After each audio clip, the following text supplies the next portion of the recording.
Sebetulnya laga Persija vs Borneo FC ini adalah laga yang terbaik ya, yang ada di pekan ke-24. Karena ini mempertemukan antara dulu Persija pernah pas lagi away ke Sigiri dikasih lapangan latihannya di Palaran.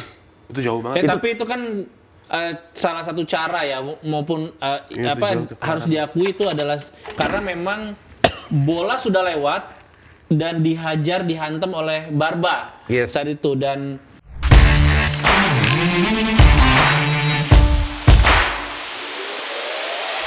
ke-24 BRI Super League bagaikan film action karena menyajikan scene-scene yang menegangkan dan juga penuh adrenalin. Dan itu tergambarkan di dua match yang mempertemukan antara Persebaya versus Persib dan juga Persija Jakarta versus Borneo FC. Kita akan bahas di Gibah Bola.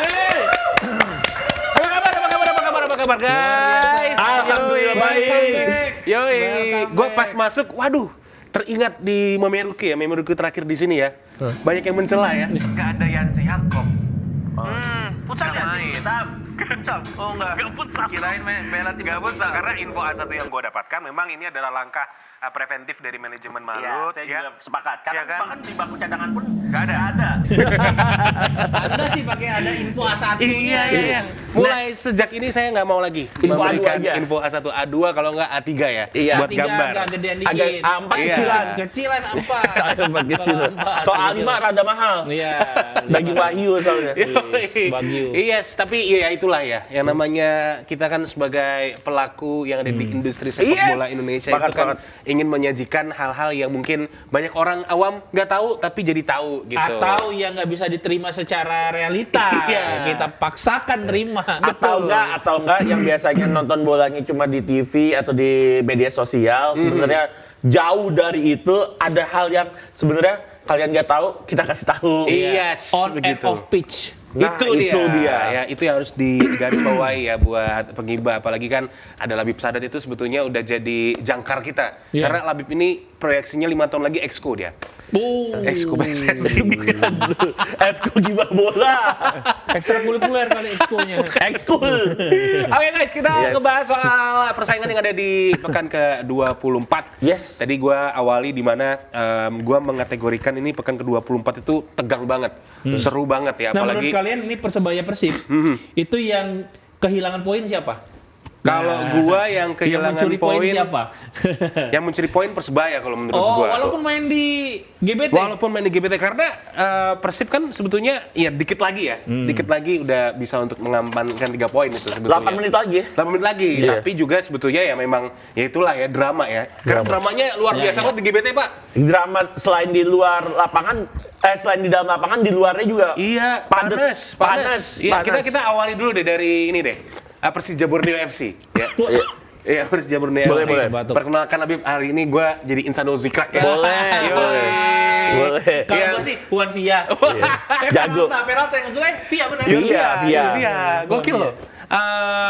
Gue melihat kalau di babak pertama tuh sebetulnya banyak peluang yang mungkin kurang bisa dioptimalkan ya oleh Persija Jakarta karena kan lumayan banyak itu sebetulnya chance yang diciptakan. Sebenarnya sih kalau gue lihat di babak pertama ini, terutama tadi ada peluang pertama Alano yang ditulis sama Nadeo, lalu juga ada peluang ketika Maxwell mencuri bola dari antara Komang Teguh apa Clayton, terus bolanya melayang ke atas, tapi memang kalau benar-benar banyaknya peluang, memang itu adalah sequence dari babak pertama dan puncaknya di babak kedua. Dan gue melihat di babak kedua itu nggak hanya Persija aja, tapi Borneo juga tampil keluar untuk menyerang. Dan memang sih.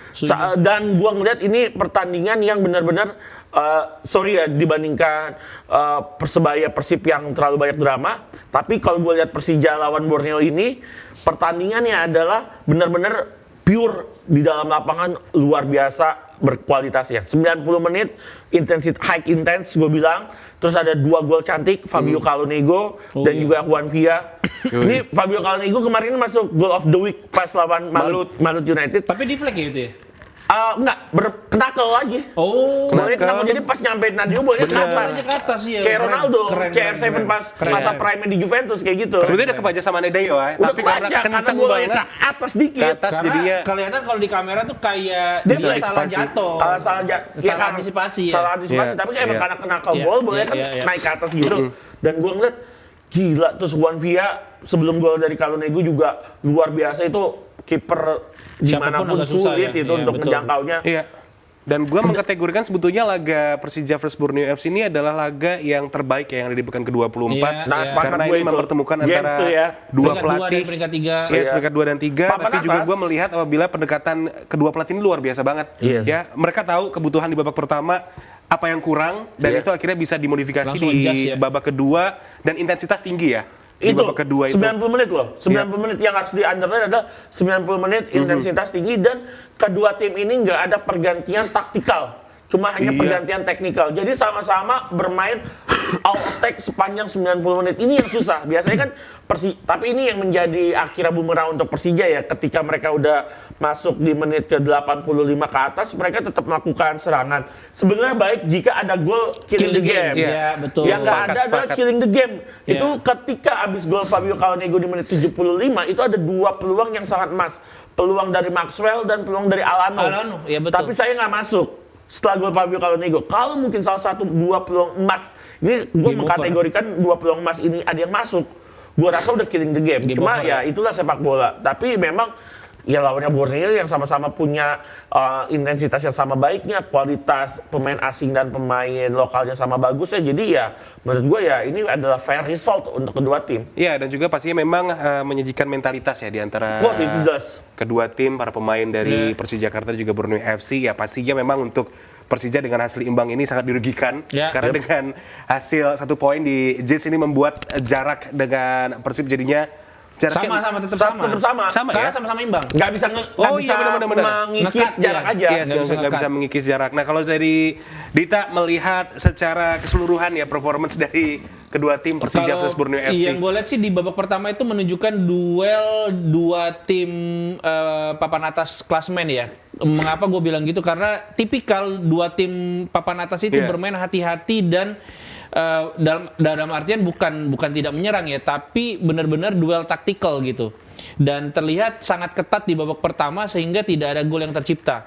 Ya ada beberapa kali Alano, bahkan gue sih ngelihat ya Alano cukup bersinar ya di babak pertama karena dia beberapa kali bisa membongkar pertahanan dari Borneo yang kita kenal dari awal musim tuh agak sulit untuk dibongkar gitu. Tapi sayangnya memang di babak pertama tidak ada gol tercipta. Tapi yang gue menarik adalah tadi ini dua pelatih ini tahu betul mereka mau main seperti apa, dan kalau dibilang duel adu mental, adu kuat-kuatan siapa yang kuat terus nyerang gitu. Karena kan kalau ada yang takut pasti akan ada yang narik mundur tuh.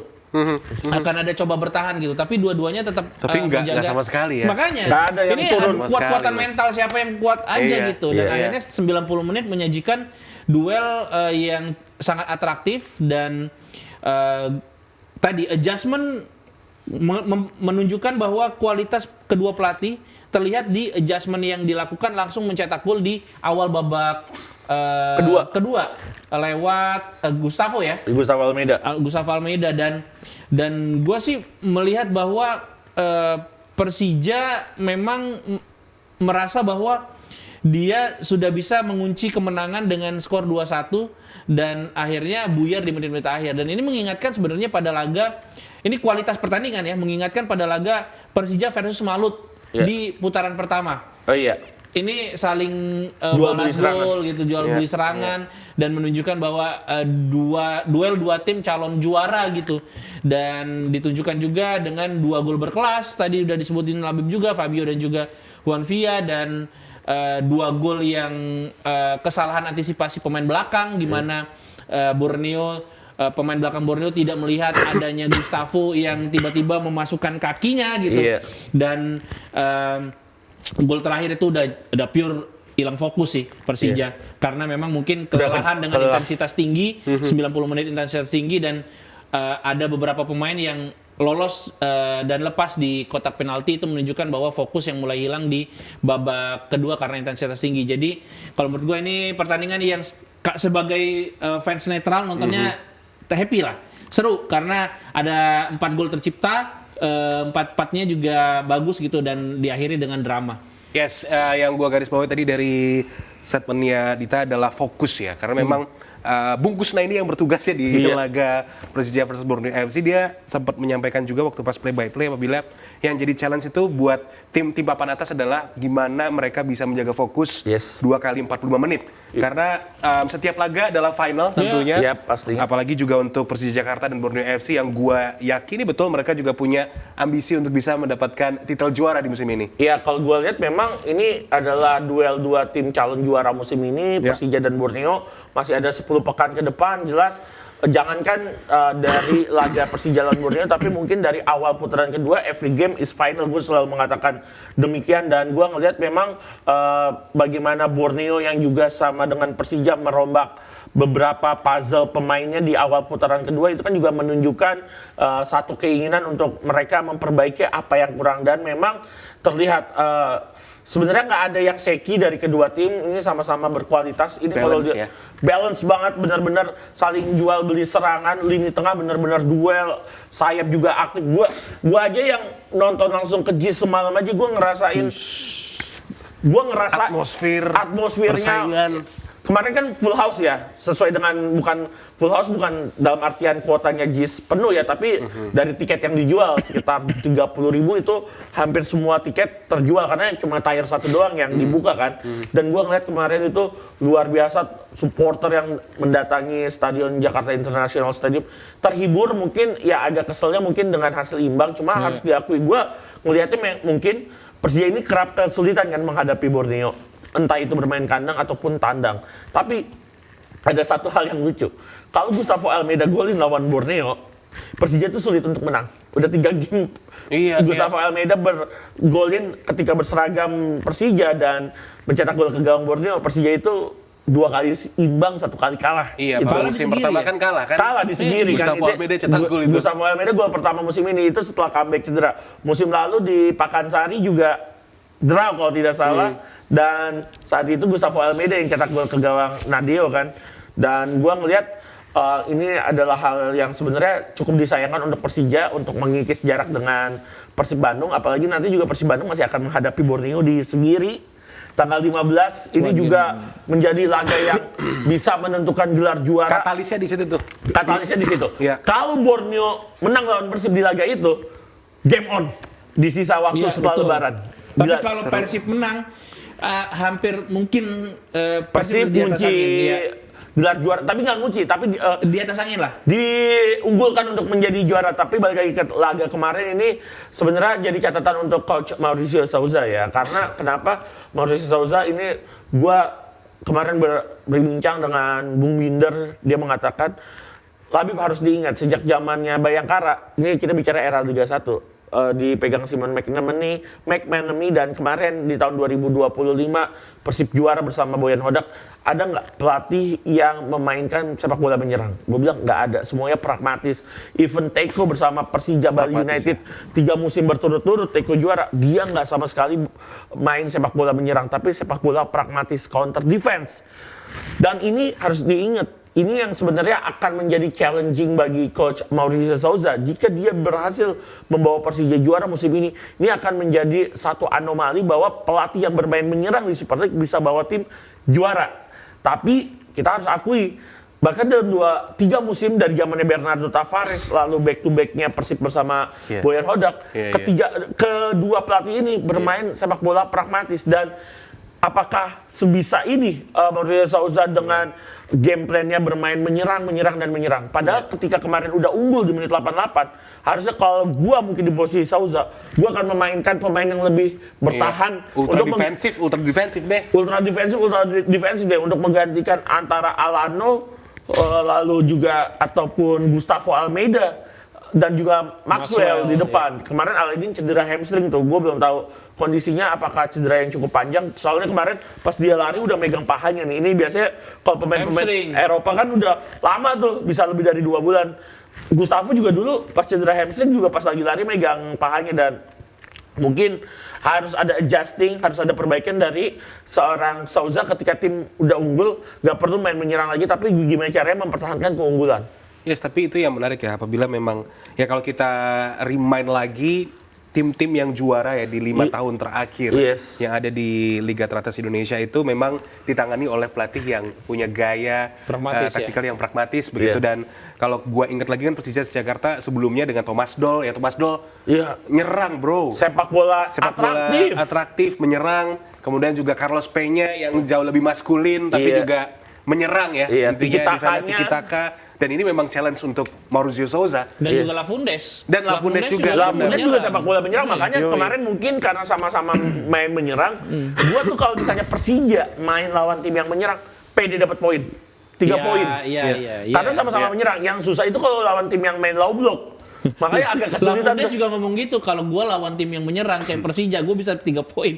Jadi siapa yang makanya Makanya imbang. fair result. Fair Dua-dua result karena sih. sama-sama main menyerang. Yang repot adalah sepak bola cantik. Makanya kalau misalnya Dewa United main sepak bola cantik, nah makanya dia kan diberi-beri mulu kemarin sama Paul Munsternya Bayangkara FC. Jadi ya gue rasa memang sebenarnya fair result Persija lawan Borneo, tinggal gimana menghadapi laga-laga yang calculated win bagi Persija dan juga Borneo untuk mendapatkan poin penuh untuk membuka kans menjadi juara. Ya, Tapi ini sorry sebelum itu kontroversi gol yang katanya harusnya masuk bolanya itu gimana, Bib?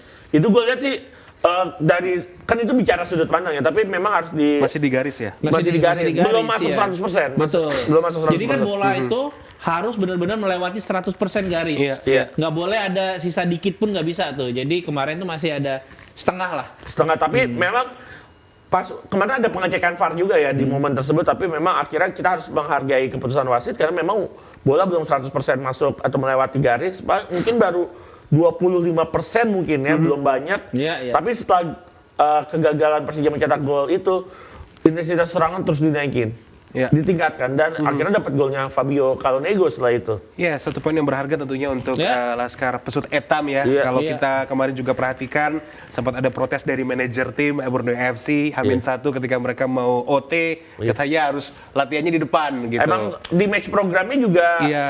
emang ini buat ngeramein aja, nyap-nyap aja. Sebenarnya memang pas di share match programnya oleh Persija itu kan sebenarnya barang rahasia karena kan ada jadwal tim datang kapan, jam berapa. Iya. Ternyata memang latihannya bukan di dalam stadion JIS. Iya. Latihannya memang di lapangan pendampingnya JIS yang di lapangan luar. Ya, itu salah satu dramanya lah ya, yang Dramanya. mewarnai persaingan antara Persija Jakarta versus Borneo FC dan Disuruh ditambah latihan lagi. di Pademangan ya katanya. Nah, gitu. Di stadion Tugu apa? Kejauhan. Cuma dulu kalau Persija masih lumayan inilah berbaik hati ngasihnya di lapangan ini ya, lapangan pendamping JIS ya. Dulu Persija pernah pas lagi away ke Sigiri dikasih lapangan latihannya di Palaran. Itu jauh banget. Tapi itu kan salah satu cara ya maupun Iya, sejauh itu harus diakui itu adalah keuntungan privilege tuan rumah dan Cuma memberikan tuan strategi rumah untuk itu. juga nggak boleh nggak boleh semena-mena lah. nggak boleh semena-mena. Iya. Pertama Stadion Palaran udah nggak kerawat saat itu. Jaraknya juga cukup jauh ya. Sedangkan kalau misalnya gua ngelihat stadion pendamping JIS ya di depannya JIS gitu. Ya, sorry kalau nggak salah itu zaman Thomas Doll ya. Zaman Thomas Doll waktu Bener, itu. kan? Itu Thomas Doll marah-marah banget. Kalau pemain mungkin ya udah kita mungkin caranya seperti ini. Cuma kan ya itulah bagian. Kalau tadi Dita bilang privilege ya itu tinggal balik lagi ke klubnya punya perasaan atau enggak untuk ngasih jamuan hospitality ke tim lawan. Itu outside the game-nya lah ya. Iya. Di antara kedua tim ini. Cywar itu. Dan ditambah lagi juga ada cywar yang diberikan oleh fans Persija Jakarta yang membangunkan sahur ya. Iya. Dengan kembang api. Kembang api jam 3 pagi. Yaitu ya warna yang menarik yang tentunya memang ada di persaingan Harusnya kalau Persija versus bangunin, Borneo FC. kalau nyalain kembang api itu jam 3 pagi, jam 5 pagi. Jam 5 pagi sebelum Itu pala pusing tuh jam 5 pagi dibangunin tuh. Kalau Oke. untuk orang yang sahur jam 5 pagi pusing tuh. Oke, dan ini kita sedikit ngebahas soal pemain-pemain yang memang tampil stand out ya di laga Persija versus Borneo FC yang gue catat. Di kubu dari Borneo FC gue melihat Casambu. Casambu bagus banget. Iya, Casambu. Gue waktu pas nonton tuh kayak gila ya Borneo FC ya ada aja gitu. Mereka dapat pemain nemu aja asing ya. Scoutingnya bagus tuh. Iya, kita nggak tahu Casambu baru pertama kali kan main di Super League. Posisi back sayap lagi masalahnya. Posisinya back sayap, bukan back kiri. posisi yang sentral jadi AMM, penyerang sayap atau penyerang tengah. Back sayap kiri. Iya. Back sayap kiri bayangin kemarin dia juga terlibat gol kedua ya bagaimana dia melakukan overlap. lalu berhasil melewati Fajar Fatur Rahman dan kirimkan umpan ke dalam kotak penalti. Sebenarnya sempat ditepis bagol. Cuma memang bola liarnya jatuh di kaki Iksan Zikrak, langsung di pressing ke pojok kiri. Memang gua terlepas dari pre-assist yang diberikan oleh Cha Sambu, tapi memang sepanjang 90 menit Cha Sambu tampil luar biasa dan dia sebenarnya sempat ada miss ketika dia melakukan tendangan free kick. Jadi itu di depan gawang, gue kira Wan Via yang ambil. Tiba-tiba pas preview Cha Sambu yang nendang. Wan Via mungkin nggak kesorot sama TV ya? Kesorot. Wan Via marah-marah ke Cha Sambu. For me kayak gitu ya, istilahnya seperti itu. Ini bola gua. Kok jadi lu yang nge-shoot? Cha Sambunya nggak ngeliat mukanya Wan Via. Mungkin juga kebawa sama adrenalin. Udah gua aja yang nembak deh. Jadi mungkin skema awalnya Cha Sambu melakukan dummy, Via yang nge-shoot. Itu Cha Sambu. Malah di PHP sama Cha Sambu ya. Ya, dan kemudian kalau untuk di Persija Jakarta, kalau nego ya. Kalau nego bagus. Kalau nego ini wajib untuk ini kan lagi masa prime ya, usia 28 tahun.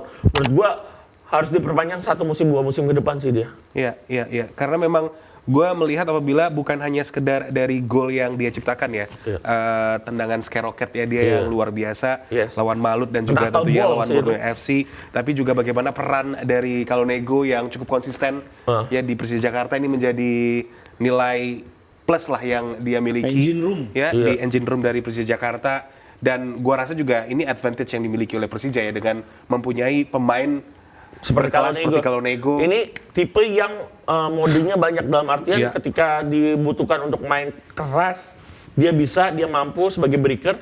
Kalau dibutuhkan untuk sebagai katalisator, sebagai kohesi antara lini tengah dengan lini depan, dia juga bisa dengan umpan-umpannya. Dia asisnya juga udah ada, golnya udah 2. Kemarin kan dia goal of the week pekan 23. Ini pekan 24 bisa jadi dia ataupun Wan Via. Atau Luconya Persib. Oh iya, Yuan Via juga. Tapi Luco juga itu bagus sih itu. Ngomong soal lucu. Gitu. Ngomong-ngomong soal lucu, gue pakai aja ngomong-ngomong soal lucu. Ini juga kita akan membahas persaingan yang juga pastinya sangat ketat ya di Gelora Bung Tomo. Persebaya Surabaya menghadapi Persib Bandung.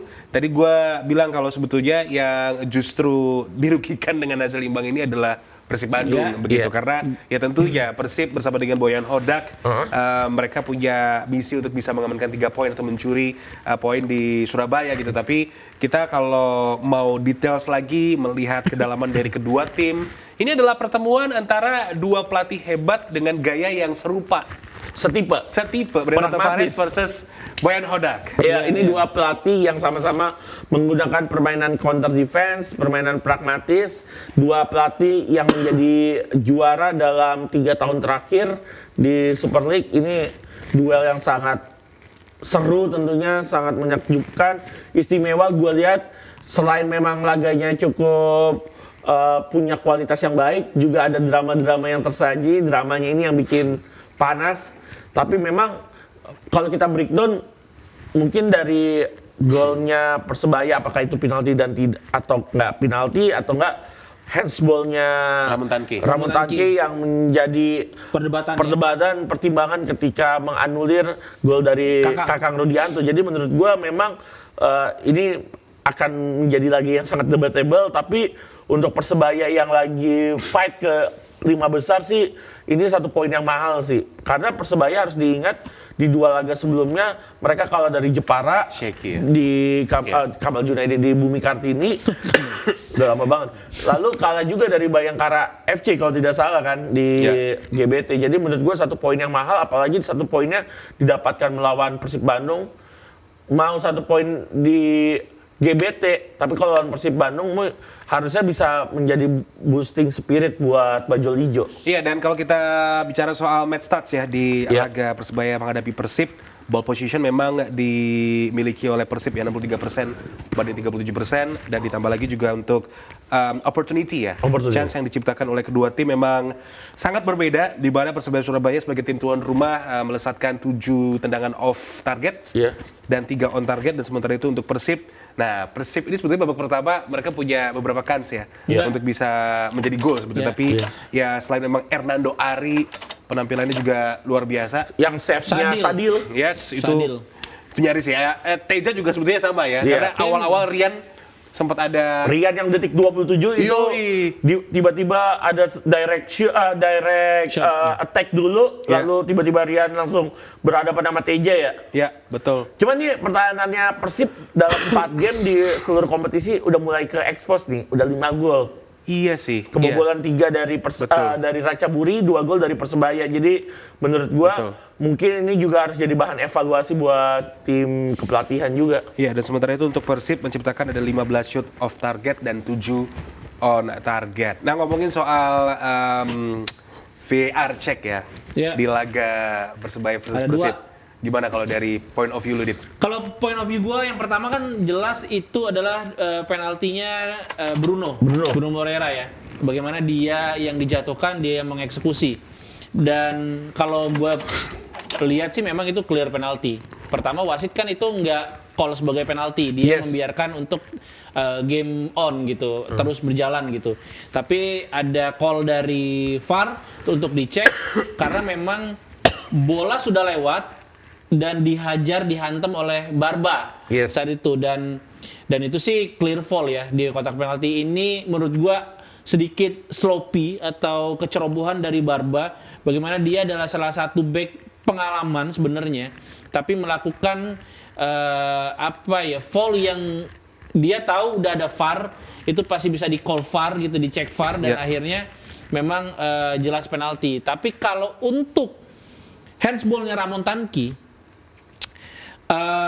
ini gue masih punya sedikit stance bahwa itu adalah natural position dari tangannya seorang Ramon Tanki. Karena dia kan melakukan salto, dia nggak bisa ngontrol tangannya. Iya. Iya. Udah jelas. Iya. Itu dia berniat untuk menjaga keseimbangan sehingga bolanya kena tangan natural position. Kalau memang tangannya itu in natural position, nggak natural posisinya, itu bisa dianggap handsball. Tapi lagi-lagi ini subjektivitas wasit, dan wasit sudah mengambil keputusan untuk tidak gol gitu ke handsball. Jelas ini merugikan Persib Bandung gitu. Dan bahkan Boyan Hodak di golnya Lucho, gol penyama kedudukan, itu tuh dia sampai mengeluarkan gestur, ayo cek VAR lagi gitu, kayak gini. Itu kan sarkas satirnya Boyan Hodak bahwa 2 kali dia bagi mereka dirugikan oleh cek VAR gitu. Padahal yang pertama sih sebenarnya benar clear penalti. Mungkin yang kedua itu bisa jadi perdebatan karena bagi gua itu natural position, tapi mungkin bagi wasit itu mengubah arahnya bola. Kan harusnya bola bisa aja ke kiper, tapi bolanya malah ke samping dan dapat dikakang langsung di shoot gitu. Iya. Ya, Tapi itu sih ini perdebatan sih. menarik ya sebetulnya Perdebatan. Karena gua merasa ada stance yang berbeda. Ya, kalau gua personal, ya ini disclaimer on ya, ini balik lagi juga ke sobat pegibah gitu ya, melihat ya seperti apa. Tapi kalau menurut gua sepakat dengan dianulirnya gol Kakang. Yes. Tapi gue tidak sepakat ketika Persebaya Surabaya mendapatkan penalti. Oh, beda-beda ya berarti ya? Iya, karena ini juga gue sangat terbantu dengan forum _wasit yang memberikan pencerahan seperti di sini. Justru yang kita dapatkan pencerahan malah di akun forum wasit, bukan komentator yang mengomentari pertandingan ini. Yep. Karena untuk yang gol dari Kakang Rudianto yang dianulir, di sini kan adalah kontak tangan Ramon dengan bola menciptakan keuntungan karena atau bolanya- peluang gol yang terjadi seketika, immediately. Iya. Dan maka gol Kakang ini tetap harus dianulir. Betul. Karena ini berkaca di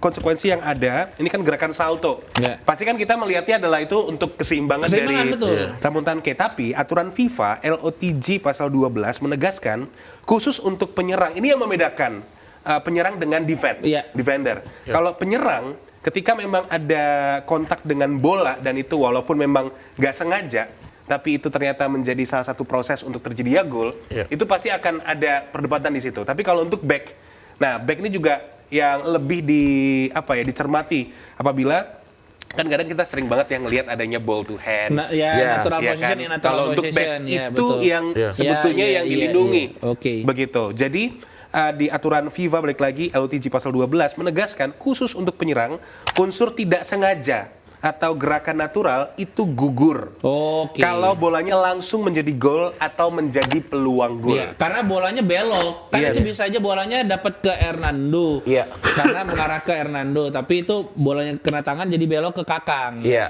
Dan menguntungkan. Auto Iya, mau iya, iya. jungkir balik golnya. Mau Heading, apapun. iya. Yes, kalau bola terkena tangan kemudian gol atau peluang menjadi gol, tetap gol itu harus dianulir. Oh, jadi That's jelas why- ya McAllister waktu Iya. Nottingham Forest harusnya ya benar ya. Iya. Dianulir ya. Yang McAllister kan? McAllister. Benar. Ya memang ketika ada aturan ini ketika momen menyerang, tim yang menyerang di dalam kotak penalti memang memiliki bobot yang berbeda dengan tim yang bertahan. bertahan, Kalau betul. tim yang bertahan itu ketika handsball ada pertimbangan dari wasit, entah itu gerakan natural atau gerakan melindungi Melindungi badan, badan, ya. atau bahasa kalau di lapangannya tangannya rapat atau tidak. Ya. Tapi kalau misalnya tim yang menyerang memang dalam pasal 12 law of the game ya LOTG, memang tim yang menyerang itu punya bobot yang Kecil, ya? keuntungannya lebih kecil. Iya. Bobot keuntungannya lebih kecil. Jadi ketika handsball mau posisinya natural atau nggak natural ya memang harus Handsball. dikatakan itu handsball. Karena apa? Karena itu bisa mengubah jalannya arah bola dan menjadi advantage bagi tim yang menyerang. Ya. Jadi dari pasal 12 law of the game udah sangat clear bahwa memang untuk momen dari sepakan Ramon Tanki yang mengenai Kakang Rudianto ya harus dianulir, dan itu keputusan yang sangat tepat dari wasit menganulir gol dari Kakang Rudianto, karena kalau mungkin tidak ada handsball yang dilakukan oleh Ramon Tanki, bolanya mungkin di save sama Hernando Ari, karena juga shootnya kan nggak optimal ya karena mengenai chest ya atau mengenai dada dari Ramon Tanki. Dan untuk kalau menurut gue ya untuk yang Bruno Moreira, memang kalau secara replay diambil dari shoot pertama kamera itu nggak kelihatan kayak foul. Kelihatan kayak foulnya di mana ketika cek VAR dilihat dari sudut depan. Iya, sudut depan tuh full. Sudut depan kelihatan banget ada, kalau bahasa Itali nih ya, back-back kita namanya furbizia. Gerakan kotor. Dan memang gerakan furbizia ini ketika adanya video assistant referee ini udah mulai dikurangi karena udah mulai kelihatan dari beberapa sudut pandang. Salah satunya kemarin ketika sudut pandang kamera dari sudut depan itu kelihatan ada gerakan sedikit hadangan dari seorang Federico Barba Iya, kepada like Bruno challenge Moreira. ya. Ada challenge, bukan body charge ya, Tapi bukan like- shoulder to shoulder. Kalau shoulder to shoulder beda, tapi ada Hantaman. hantaman atau benturan gua ngelihat sedikit, kalau mungkin nanti boleh lihat di replay, dengkul Dengkulnya dari naik Barba ya, itu masuk. agak masuk ke badannya Bruno Moreira. Dan ingat, pemain yang memiliki kecepatan itu memiliki advantage ketika ada benturan di dalam kotak Iya, penalti. pasti langsung jatuh. Pasti Iya, langsung iya, jatuh, iya. atau enggak dia sedikit terlihat lebih cepat Iya. dari back lawan. Yes, ini sih yang membuat konteks ini tuh kayak debatable banget. Dan betul, gua kan bilang dari awal, Benar, ini debatable. Ini debatable banget. Kalau seandainya gua sendiri melihat apabila memang kalau dari depan, point of view depan itu kelihatan banget. Itu cukup keras lah apa yang Clear banget, obvious yang banget kok dilakukan oleh dari Barba. depannya. Makanya tapi pas dari sudut pandang kamera pertama, bahasanya master kameranya Kayak itu body charge.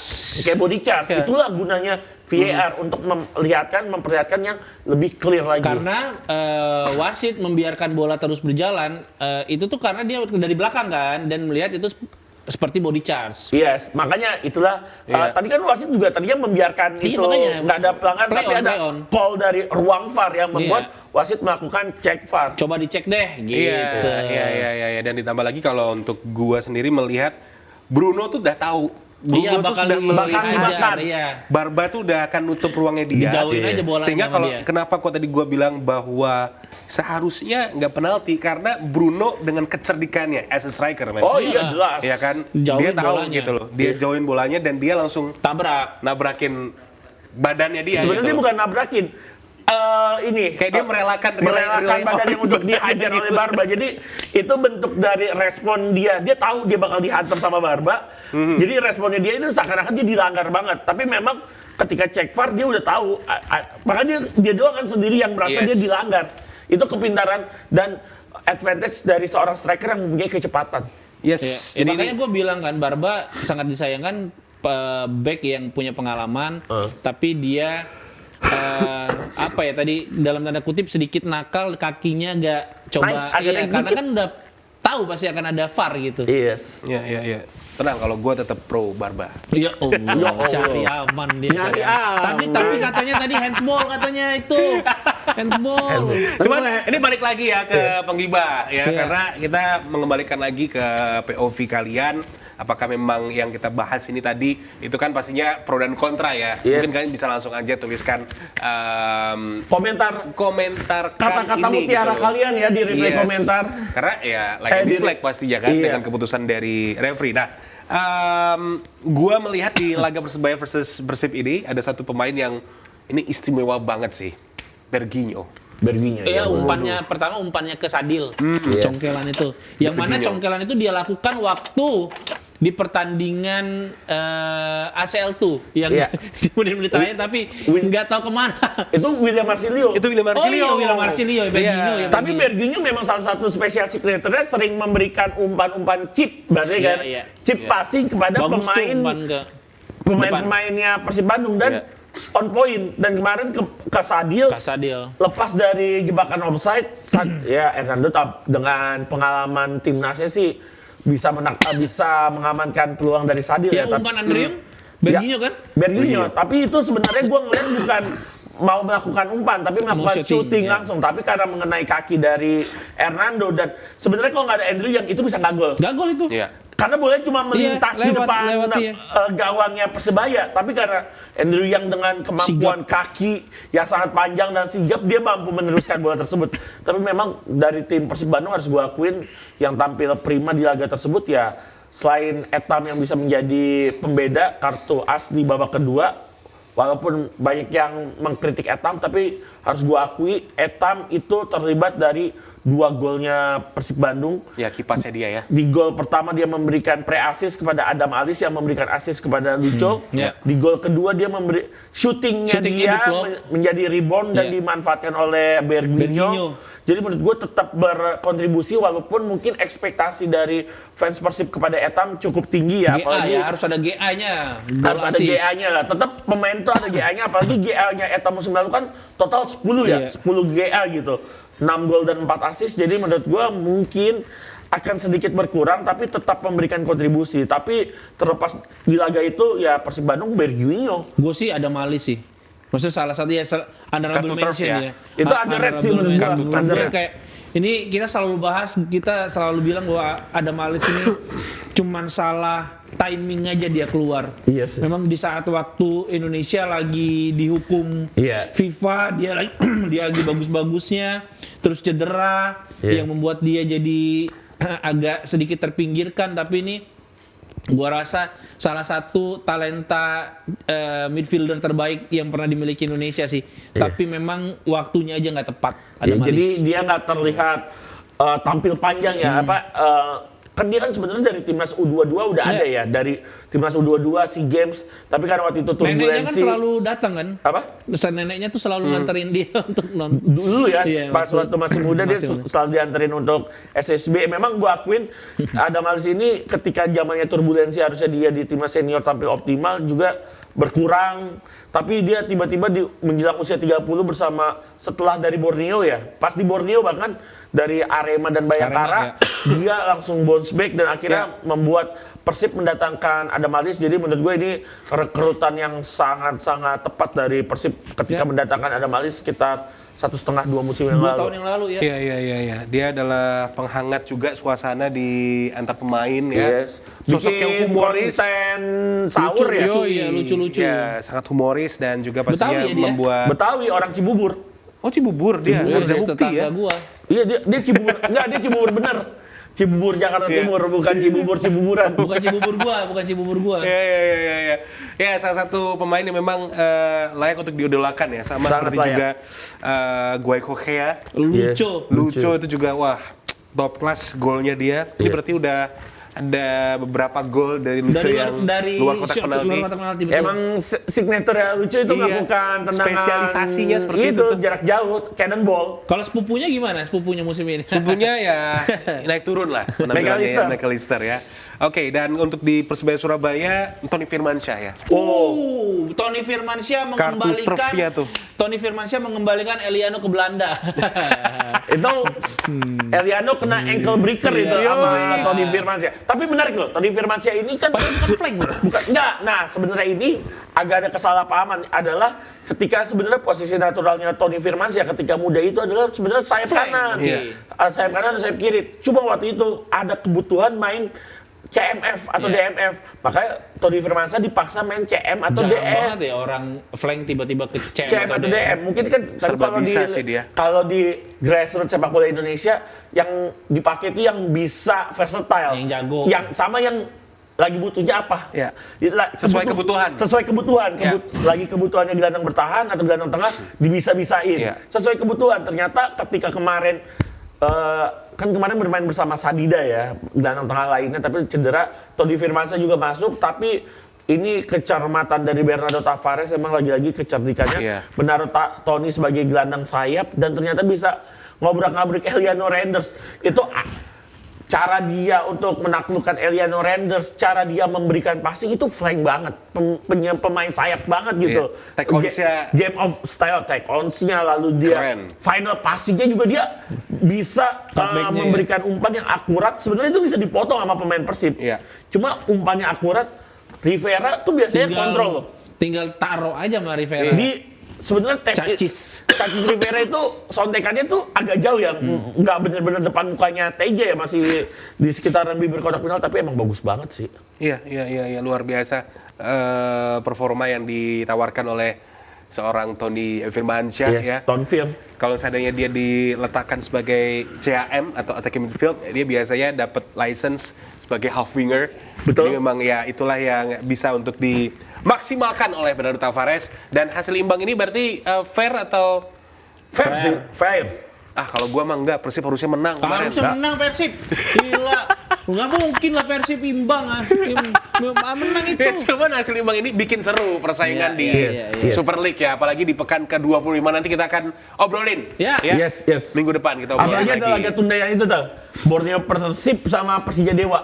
Oh iya, iya. Nanti kita bahas lagi. Ntar kita bahas lagi. Terima kasih Oke. untuk penggibah yang sudah stay tune dari awal sampai akhir. Jangan lupa ya, kita juga butuh untuk support dari penggibah. Betul. Buat kasih like, komen, dan juga subscribe. Karena ini ternyata masih mandek di 4.800. Padahal targetnya waktu itu 5.000. 5.000. 10.000. Oh, 10.000. Sebelum lebaran dari 10.000. Pertengahan 7.000, tahun abis lah. lebaran tuh 7.000. Ya insya Allah ya. Yes. Semoga di malam Lailatul Qadar ini kita bisa Boleh. menunaikan ini ya. Amin. Gue baru tahu dari Labib sih dari malam Lailatul Qadar. Dan terima kasih untuk LED. LED. LED. Vendor dokumentasi, kemudian juga untuk setnya Setnya ini ini, luar setnya biasa LED banget. banget.